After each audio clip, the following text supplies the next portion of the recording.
Doctor बिधान चंद राय के जन्मदिन को डॉक्टर दिवस के रूप में मनाया जाता है। डॉक्टरी पेशा का मतलब मरीजों की सेवा से होता है।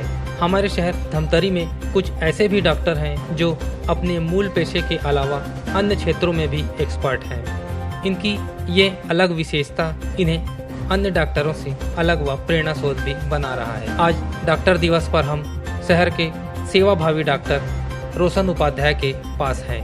डॉक्टर रोशन अपने अस्पताल में मरीजों को बेहतर उपचार सेवा तो दे रहे हैं, साथ ही लोगों को आध्यात्म और धर्म का भी ज्ञान बांट रहे हैं। इन्हें महाभारत कथा व रामायण मुखाग्र याद है। अपने इन्हीं खूबियों के कारण वे अपने डॉक्टर घराने में फेमस भी हैं। यही नहीं, डॉक्टर रोशन एक अच्छे कथावाचक भी हैं। कई बार सार्वजनिक मंचों में उन्हें भागवत पुराण सहित अन्य विषयों पर प्रवचन करते देखा गया है। तो आपने जो है अपने शरीर को इस प्रकार से भारी बना के जो है हाथी को सूंड के उठा के पटक दिया और जो है तत्काल जो है उसकी जो है मृत्यु हो जाती है। आपने चाणूक मुष्टिक को, जो आपकी उम्र उस समय जो आप जो है जब जो है वृंदावन से जब जो है मथुरा जाते हैं तो उस समय आपकी अवस्था जो है आपकी 13 वर्ष की रहती है। और जो है कंस के जो है सबसे जो प्रसिद्ध पहलवान चाणूक और मुष्टिक थे, वो उनकी ऊंचाई करीब करीब कथा के हिसाब से 12 से 13 फीट की रहती है और उस समय आपकी जो है ऊंचाई करीब करीब 4 से 5 फीट की रहती है। फिर भी आपने इस विद्या का प्रयोग करके इस प्रकार से आप उछल जाते थे कि एक बार में आप 20 से 30 फीट की ऊंचाई तक उछल जाया करते थे। तो हे भगवान, ये कलार पट्टू की शिक्षा से आपने जो है चाणूक मुष्टिक का, कंस का, कूलापीड़ हाथी का, रजक को आपने जो है मथुरा में रजक को जो आपने कपड़ा मांगा तो उन्होंने मना कर दिया, तो एक मुटका के प्रहार से सिर पे उसके शरीर के जो है इस प्रकार से टुकड़े हो गए।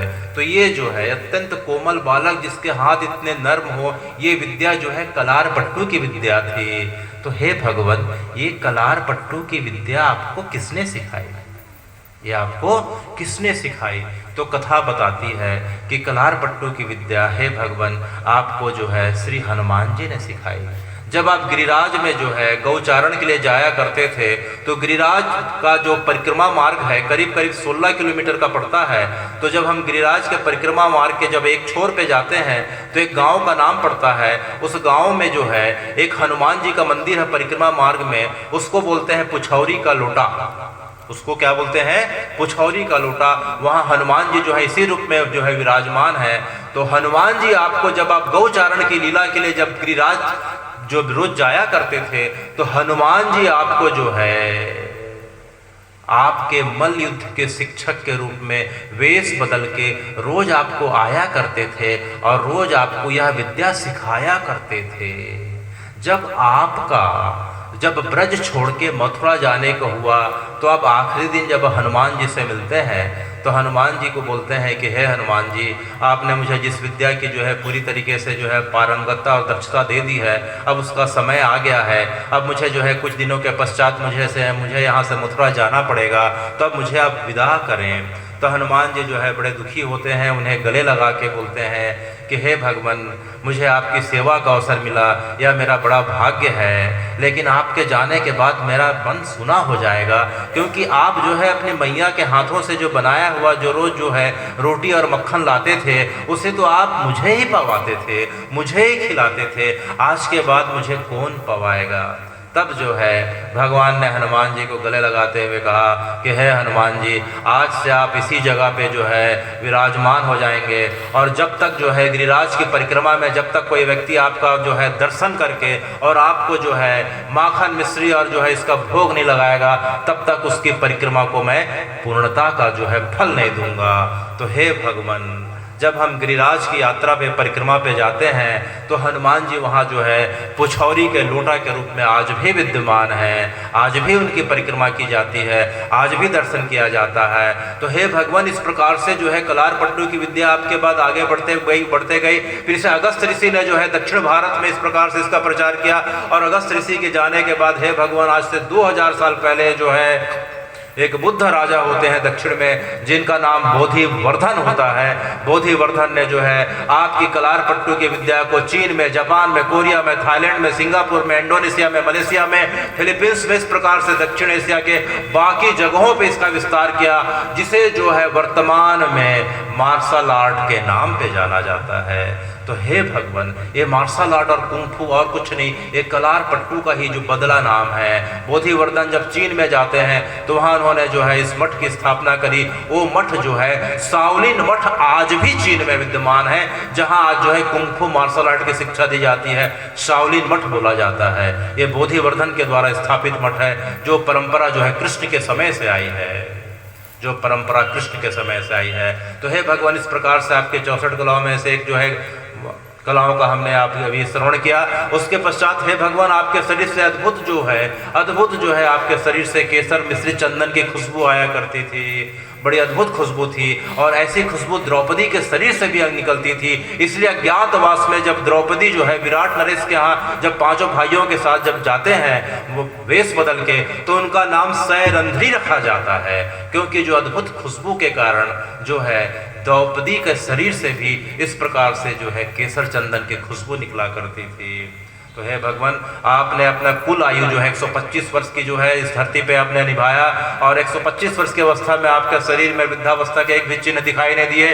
आपके बाल बिल्कुल जो है श्वेत बिल्कुल नहीं हुए, आपके बाल जैसे थे बचपन में वैसे घुंघराले हल्के थी, वैसे जो है आपके जो है मधुर मुस्कान वाला शरीर, आपका होंठ, आपका मुख, आपका जो है चंचल चितवन था, आपकी ना कमर झुकी, ना कभी दांत कभी गिरे। इस प्रकार से हे भगवान, आप 125 वर्ष की अवस्था तक इस धरती पे अपनी लीलाओं के माध्यम से सब भक्तों को चरितार्थ करते रहे। और 125 वर्ष के पश्चात जो है हे भगवान, जिस प्रकार से आपका जन्म ब्रजमंडल में जो है मथुरा के जेल में हुआ, आपने लीला जो है गोकुल में करी, नंदगांव में करी, वृंदावन में करी, बरसाना में करी। उसके पश्चात आप मथुरा जाते हैं, और 25 वर्ष के पश्चात जब है मथुरा से आप जो है आप जरासंध के आक्रमण से इस प्रकार से अपने प्रजाओं को रक्षा करने के लिए आप जो है अपने पूर्वजों के द्वारा बसाए नगरी में आप द्वारका चले जाते हैं। तो हे भगवान, ये जो है द्वारका जो है ये आपके पहले आपके पूर्वजों द्वारा बसाई गई थी। जो है आपके पूर्वज जो सतयुग में राजा रैवत हुआ करते थे, राजा रैवत हुआ करते थे, राजा रैवत के माध्यम से यह जो है द्वारकापुरी जो है किसी जो है जमाने में बसाई गई थी, और उस कालखंड के प्रभाव से कभी बनती है कभी बिगड़ती है। इस प्रकार से आपको पता था कि मेरे पूर्वजों के द्वारा एक सुरक्षित जगह है जहां जरासंध कभी आ नहीं सकता, चारों तरफ समुद्र से घिरा हुआ है, तो वह जगह हे भगवान द्वारिका कहलाई। आप द्वारिका में लगभग जो है 100 वर्ष की लीला करते हैं। आप द्वारिका में 100 वर्ष की लीला करते हैं, और 100 वर्ष बीतने के पश्चात हे भगवान, जब आपका जो है उद्देश्य पूरा हो जाता है, जब आप धर्म की स्थापना कर लेते हैं, जब कौरव पांडव का युद्ध होता रहता है, उसमें जो है आप सारथी के रूप में अर्जुन के साथ आते हैं, तो हे भगवान उसके पश्चात धर्म की जब स्थापना करने के पश्चात, क्योंकि आपका ही जो है श्री गीता जी में यह जो है अमोघ जो है यह श्लोक है, यदा यदा ही धर्मस्य ग्लानिर्भवति भारत अभ्युत्थानम धर्मस्य तदात्मनं सृजाम्यहम् परित्राणाय साधूनां च विनाशाय च दुष्कृतां धर्म संस्थापनाय च संभवामि युगे युगे। तो हे भगवान, जब जब भी जो है धर्म की हानि होती है, गौ माता पे, साधुओं पे, सज्जनों पे अत्याचार होता है, धरती पे पाप का बोझ बढ़ता है, तो आप जो है बिल्कुल विलंब नहीं करते हैं। जिस प्रकार से भी आचार्य जी बता रहे थे कि गो बोलते ही जो है गज का जो है गला जो है इस प्रकार से हो गया। तो भगवान आप जो है प्रत्येक युग में और प्रत्येक युग के प्रत्येक कालखंड में जो है विभिन्न अवतारों के रूप में, अंश अवतारों के रूप में आप जो है हर समय विद्यमान रहते हैं। तो आप इस प्रकार से 125 वर्ष की लीला में, 25 वर्ष ब्रजमंडल और 100 वर्ष की लीला में जो है आप द्वारका में इस प्रकार से अपनी लीला करते हैं। और जो है जैसे 125 वर्ष बीतता है, आप अपने वंश का जो है इस प्रकार से सब प्रकार से जो आपके वंश के लोग जो है बड़े जो है व्यभिचारी और बड़े जो है निरंकुश हो गए थे, उन्हें जो है प्रभास क्षेत्र के किनारे आपस में लड़वा के जो है इस प्रकार से आपने उन्हें समूल नाश कर दिया। और जो है अपने शरीर को, हे भगवान, अपने शरीर को आपने बुधवार के दिन दोपहर के 12:18 और 27 को आपने जो है योग अग्नि के माध्यम से अपने शरीर को जो है इस धराधाम से इस प्रकार से तिरोहित कर दिया। तो हे भगवान, वह दिन बुधवार का था, मध्याह्न के 12:18 यह घटना जो है स्कंद पुराण में वर्णित है। आपके शरीर छोड़ने की घटना स्कंद पुराण की कथा हो रही है कि आपने किस प्रकार से शरीर छोड़ा। तो इस प्रकार से हे भगवान, हम आपके लीलाओं के बारे में थोड़ा सा सुने। इस प्रकार से आपके जो है हे भगवान, आप जो है जो रथ का उपयोग करते थे, वह रथ का नाम जैत्र नाम का रथ था। उस रथ में 4 घोड़े थे। एक घोड़े का नाम था सैव्य, एक घोड़े का नाम था सुग्रीव, एक का नाम था मेघपुष्प, एक का नाम था बलाहक। ये चारों घोड़े श्वेत रंग के हुआ करते थे। और हे भगवान, आपका जो सारथी जो दारुक था, दारुक जो है आपके घोड़ों की सेवा तो बाद में किया करता था। आप दारुक के उठने के पहले जो है अपने सभी घोड़ों को अपने हाथों से नहलाया करते थे, अपने हाथों से पूछा करते थे। उन्हें जो है हरी हरी जो है घासें और चना इस प्रकार से खिलाया करते थे। तो जो है घोड़ों की सेवा आप अपने पुत्र के समान किया करते थे। ये भगवान से जो है प्रेरणा लेने लायक बात है। तो हे भगवान, इस प्रकार से जो है आपके 4 घोड़े थे, आपके जो है रथ का नाम जैत्र था। हे भगवान, आपका जो है धनुष सारंग नाम का धनुष था। आपके हाथ में जो तलवार हुआ करती थी, वह तलवार जो है नंदक नाम की तलवार थी। हे भगवान, आपका जो गदा था वो कौमुदनी नाम की गदा थी, वो गुलाबी रंग की हुआ करती थी। धनुष का नाम सारंग था और जो है जो चक्र था वह सुदर्शन चक्र था। तो हे भगवान, इस प्रकार से आप जो है अपने रथ में इस 4 घोड़ों से और अपने सारथी परम प्रिय सारथी दारुक जो है के माध्यम से विभिन्न अस्त्र शस्त्रों से सुशोभित होके जब जो है कहीं जाया करते थे रण में, तो आपके पांचजन्य शंख की ध्वनि सुन के ही आधे से ज्यादा राजा जो है, आधे से ज्यादा दुष्ट प्रवृत्ति के लोग मैदान छोड़ के भाग जाया करते थे। कुछ मूर्छित हो जाया करते थे, किसी के प्राण पखेरु उखड़ जाया करते थे। इस प्रकार से हे भगवान, आपने जो है विभिन्न समय में 125 वर्ष की लीलावस्था में आपने धर्म की स्थापना करी। इस प्रकार से धर्म की स्थापना करी। तो इन भगवान के इन चरित्रों के वर्णन के माध्यम से हे भगवान, हमें जो है आपकी कथा सुनने की इच्छा बढ़ती जाती है। तो कथा सुनने से आखिर होगा क्या? आखिर आपके बारे में सुनने से होगा क्या? जब हमें किसी के प्रति जो है हमें प्रेम का भाव तभी आ सकता है जब हम उसके बारे में जानें। जब उसके बारे में जानेंगे नहीं तो उसके बारे में हमें जो है प्रेम का भाव, स्नेह का भाव, अपनत्व का भाव आएगा कहाँ से? तो हे भगवान, आपको जानने का सबसे अच्छा तरीका कथा बताया गया। डॉक्टर रोशन कहते हैं कि आध्यात्मिक जीवन एक ऐसी नाव है जो ईश्वरीय ज्ञान से भरी होती है। यह नाव जीवन के उत्थान एवं पतन के थपेड़ों से हिलेगी डोलेगी पर डूबेगी नहीं। उन्होंने कहा कि आध्यात्मिक ज्ञान हर किसी को होना चाहिए। दुनिया में डॉक्टरी पेशा को सबसे महत्वपूर्ण माना गया है। धमतरी जिले में वैसे सेवाभावी डॉक्टरों की कमी नहीं है। एक ऐसे ही सेवाभावी डॉक्टर से आज हम बात कर रहे हैं जो डॉक्टरी पेशा के अलावा अध्यात्म के क्षेत्र में भी विशेष रुचि रखते हैं। आइए बात करते हैं डॉक्टर रोशन उपाध्याय से। और इसके बारे में मेरा मानना है कि ये व्यापक इसकी चर्चा होनी चाहिए और इसका जो निष्कर्ष निकले उसको जो है लोगों को अपनाने का प्रयास करना चाहिए। क्योंकि हमारी परंपरा शुरू से जो है, हम जिस परंपरा में आते हैं उस परंपरा में अगर हम महर्षि चरक की बात करें तो उन्होंने स्वस्थ व्यक्ति की जो परिभाषा जो दी है उसके हिसाब से उन्होंने संस्कृत का एक श्लोक बताया है और उसका अर्थ भी हम चर्चा करेंगे कि सम दोषः सम वायु सम अग्नि सम मल क्रिया प्रसन्ना आत्मा इंद्रिय मना इति स्वस्थ अभिधीयते। अर्थात जिस व्यक्ति की जो है शरीर के साथ उसका मन और आत्मा प्रसन्न हो और उसके अंदर की जो 7 धातुएं हैं चरक संहिता के हिसाब से, जिसे विज्ञान भी जो है आज के तारीख में स्वीकार कर रहा है।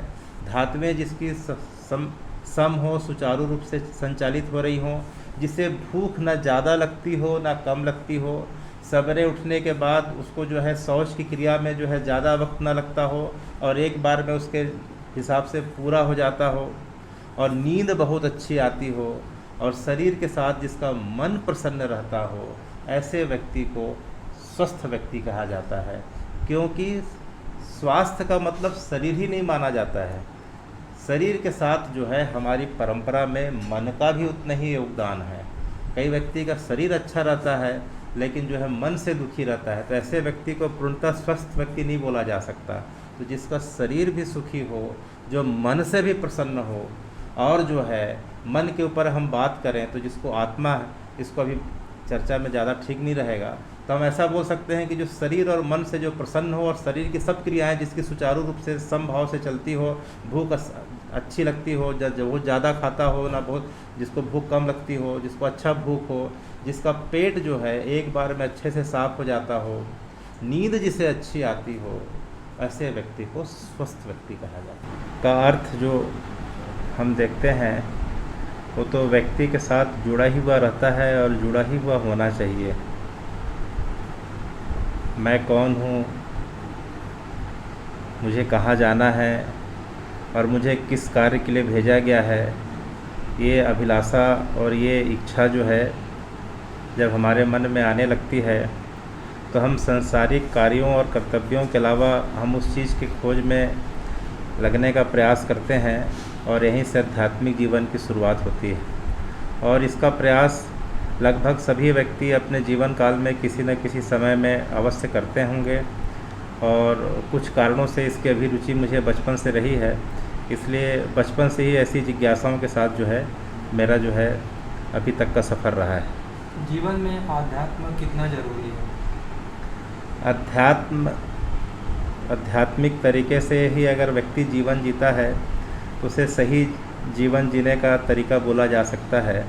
अध्यात्म कोई बाहर की या कोई विशेष या कोई अलग से खोज की कोई वस्तु नहीं है।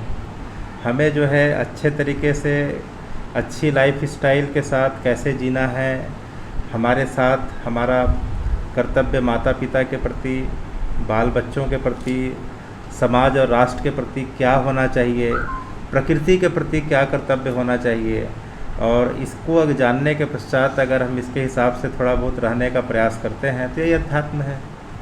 डॉक्टरी पेशे में भी क्या इसे ज़रूरी मानते हैं? हर पेशे में ज़रूरी है। ये कोई अध्यात्म जैसे शरीर के साथ हमारी परछाई लगे रहती है, उसी प्रकार से जो है जीवन और अध्यात्म तो एक दूसरे के पूरक हैं। इसमें कुछ विशेष कुछ नहीं है कि डॉक्टरी पैसे में चाहिए कि उस पैसे में चाहिए, सभी पैसे में इसकी आवश्यकता है और सभी व्यक्ति इसका अपना अनुभव करते रहते हैं। कोरोना एक वैश्विक महामारी के रूप में इस सदी की जो है सबसे ज़्यादा भीषण त्रासदी के रूप में आई है। ये पूरे विश्व में हर जगह व्याप्त हुई है और लाखों लोगों का जो है इससे जो है हम देखते हैं कि जीवन चला गया है। डॉक्टरों का और पैरामेडिकल स्टाफ और नर्सिंग स्टाफ जो हैं इसमें अपने आप को जो है कर्तव्य के पालन में अपने जान की बाजी लगा के सब लोगों ने कार्य किया है। और धमतरी में भी हमने जो है अपने सीनियर और बड़े प्रतिष्ठित और सम्मानीय और मरीजों के लिए और जनता के लिए सोचने वाले जो हमारे दो सीनियर डॉक्टर चटर्जी और डॉक्टर आर.एस. ठाकुर को हमने खोया है, उसके प्रति हम आज के दिन श्रद्धांजलि व्यक्त करते हैं और हम उनकी प्रेरणा से और अच्छे तरीके से आने वाले समय में लोगों की सेवा कर सकें, इसी भावना के साथ हम जो है उनको श्रद्धांजलि के रूप में आज के दिन को याद करते हैं।